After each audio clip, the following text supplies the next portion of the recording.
In this video, I will go over a handful of tips and tricks that you can use to take some really nice screenshots in Final Fantasy XIV, and these will not require any third-party tools to replicate.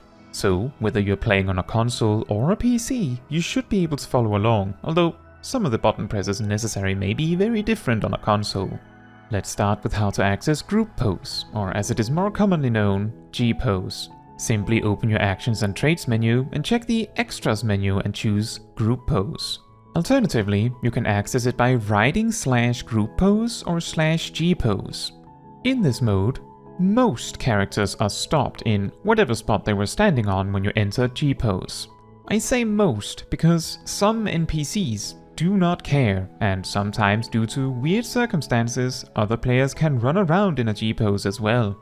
While in Gpose, by default, all characters will attempt to face the camera where it is when you enter Gpose, and then they will repeat their most recent emote. If an expression was used after the emote, then they will also accompany the emote with said expression. Take note that the expression only lasts a set amount of seconds, so it might not be possible to pair an expression with particularly long emotes if you want the picture to be of a later part of the emote. To reset which emote your character is performing, if, for example, you'd rather just have your character use an idle pose, simply sit down on the ground and stand back up. Make sure to wait with reopening Gpose until the character has moved into the idle pose you wanted. An expression can, of course, also be accompanied by an idle pose in this way. And now that we are in the Gpose menu, let's take a tour through the systems. This top menu is accessible from all the tabs, of course, so let's start there. This button forces most characters to look exactly where your camera is currently situated. This means that moving the camera, toggling off this option and turning it back on can be used to make characters face the camera again. Certain emotes don't allow the head to turn, which causes the character to turn their body in the general direction of the camera instead. We will cover this button later in the lighting section. This button allows you to freeze frame most characters precisely in the pose they are in. I highly recommend learning the keybind for this, as you may need to stop and start a lot to get the exact pose you want. This button next to it instead only freezes the current character you have selected, allowing you to micromanage each individual character, which can be helpful if you want emotes to line up in a specific way. You can choose which character to focus on either with the cursor, or with tab, or with arrow keys as stated over here. This button completely stops time and weather, and is on by default. This also means that if you toggle it off in the middle of a Gpose, quite a lot of time might pass in an instant. And this button allows you to hide most battle effects, which can give you a better look at the character animation of an action that normally might be very flashy. However, certain actions, like limit breaks, are typically ignored by this toggle for some reason. This button simply hides the control guide here on the left, and the last two blue buttons allow you to reset settings. Now, let's move on to the general settings. These bars can be used to zoom in or out further than normal, and tip the camera, and even adjust the brightness in the area. The color filter and screen effects can be used to get some simple processing on the picture immediately, but just keep in mind that you might not always need it, even if all these colors do look very pretty. The depth of field options allow you to add a depth of field effect, which makes anything outside of the set area start to fade a bit. The first bar determines how big the depth of field is, meaning a lower value will make more things fade. The second bar allows you to choose at what distance the focus actually is. Unless the picture actually calls for depth of field specifically, I recommend turning these off. I also prefer to add the fade in editing afterwards, but that is certainly out of scope of this guide. Finally, the limp darkening allows you to add a colored outer ring of the picture. In the effect and frame settings, you can add a few select status effects if you like. You can also make the clothes wet or add a frame. Again, just because it is available doesn't mean all screenshots call for it, of course.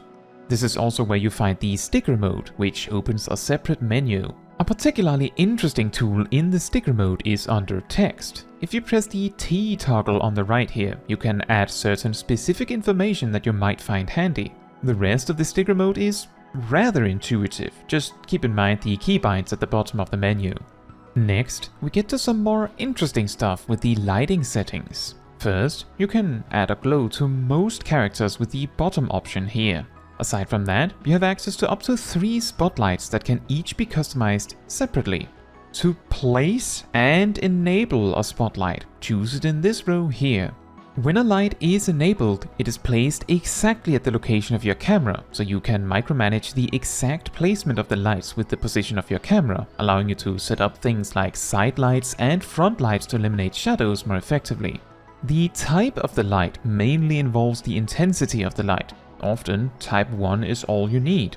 And for type 3 to not get overwhelming, you often need to place the camera further away. Note also that by default, the color combination that Gpose sets is a mild yellow light, and you can make this a pale white by evening out the 3 colors. The amount of each color added to the light also impacts the intensity, so it is not always a great idea to just max out all 3 colors, as that can also make the light overwhelming. Personally, for most pictures, I find it helpful to have one light on the left angle and one light on the right angle, and then one, often dimmer, light in the center to light up the entire character facing the camera. For the motion settings, these can allow you to use certain motions that might be inaccessible otherwise. Next to the face camera button, you can choose to have the character's eyes track the camera, which can allow you to micromanage exactly which direction the character is looking. Once turned off, the character will continue to look in the direction they were. Movement allows you to access, well, most regular moving animations, while the lip movements access the 3 typical speaking animations for a character. In the top right of this menu, you can also turn off the looping of animations if you so desire. While the bottom of this menu allows you to choose emotes at will to show, this is limited to yourself and your squadron NPCs and only emotes. This means that if you're trying to make a group pose picture, then you won't be able to use these options for the other characters in the picture. If you're making a solo picture, the expression override may allow you to use an expression later in a longer animation though, which can be helpful. Just keep in mind that this option does not work for other players in your pictures. Finally, in the character display settings, you can customize which characters are displayed. For the most part, certain NPCs completely bypass this. Sometimes NPCs are not actually viewed as actual characters in the game. Note that what makes the difference between a quote-unquote controlled character and a non-controlled character is mainly whether they are in your party or not. This means, for example, that controlled NPCs refer to duty support NPCs.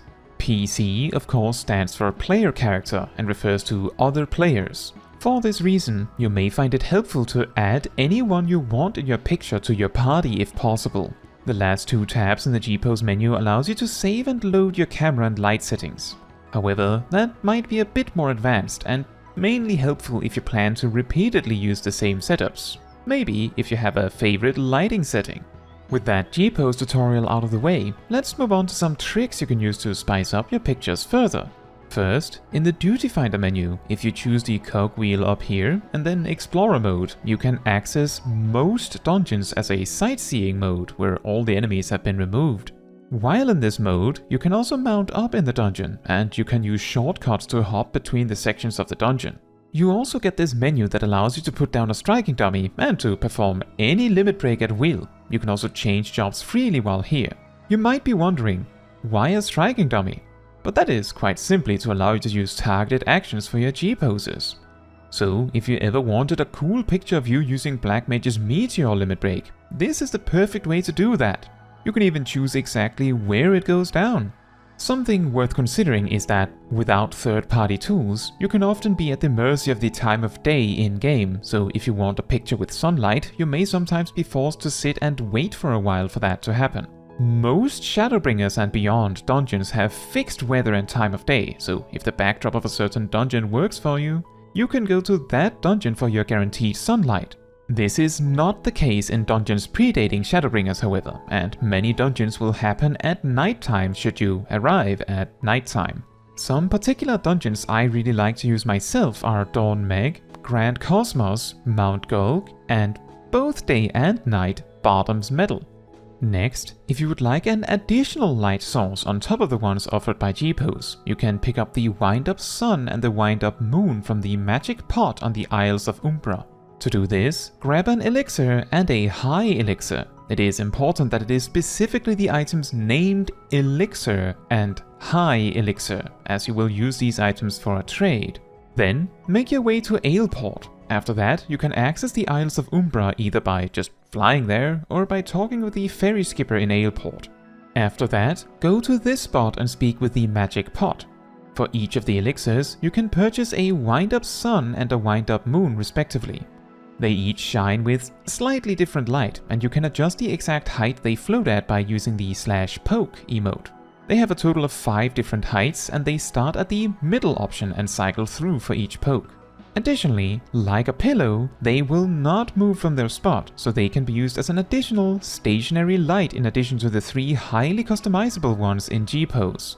And finally, if you are the type to edit your pictures further after taking it, then you may also find something akin to a green screen helpful. This can be somewhat easily set up in either a room in your house, if you have one, an apartment, or a room in your free company. The way I tend to do this, which is of course not the only way, is to buy a handful of white screens. These can be purchased for 3000 gil from housing merchants in most areas, including the lobby of the apartment buildings. So make sure to get them there rather than getting fleeced on the market board. I usually use around 4 white screens. After that, simply buy a fitting dye color to dye them to. For green, the Cactua green should do nicely. These can also be bought from merchants. If your character is wearing green, you may want to use a different color.